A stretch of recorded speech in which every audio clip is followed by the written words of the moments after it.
So how about this rotation compared to the championship rotation of 30 years ago on the 86 team? What are some of the similarities? What are some of the differences? Well, obviously, when you look back at those guys from 86, they're more accomplished as a group, and the Mets rotation still remains mostly potential rather than a long record of accomplishments. But having said that, I actually think the current one compares really favorably because you have 4 guys, and maybe if you want to say 5 when Wheeler comes back, that could be viewed as like a #1 guy.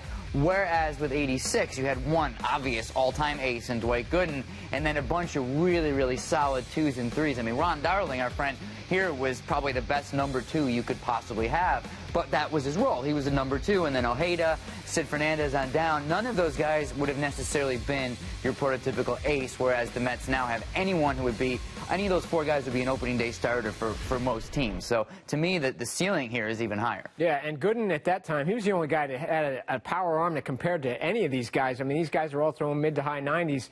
That team was more about, you know, Ojeda was a lot about guile. Darling, too, he came to rely on that splitter, and Sid Fernandez was very deceptive with his motion and everything else. So you know what? That was a tough-minded group. We found out about them in the postseason, how tough-minded they were when they were down 0-2 to the Red Sox. So I think that's another thing this team has to prove. But, you know, you saw enough in the postseason last year to know that these guys can embrace that last year, and they do have that in them. So now they need to go out and prove it again, because they haven't won a championship yet. Where that team going into that year, you know, they knew they had domination to win. I don't know if this team knows that for sure yet. All right, so the 2016 Mets have this great rotation, players like Wright and Cespedes.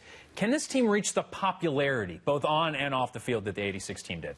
To me, that's a clear no, and there are a couple reasons for that. I don't think it has anything to do with talent or what they're capable of. I think, well, a couple of things. It's a more fragmented attention span in the country right now. There are a lot of things to entertain people, and it's hard for me to imagine a World Series winning team becoming as iconic. I don't care who you are, as the 86 Mets did in a time when I think baseball was probably a little more central to the broader popular culture. So there's that. And also, and John can speak to this directly, having covered these guys, and I've been lucky to get to know Ron and Bobby O and Wally Backman and a couple of these guys.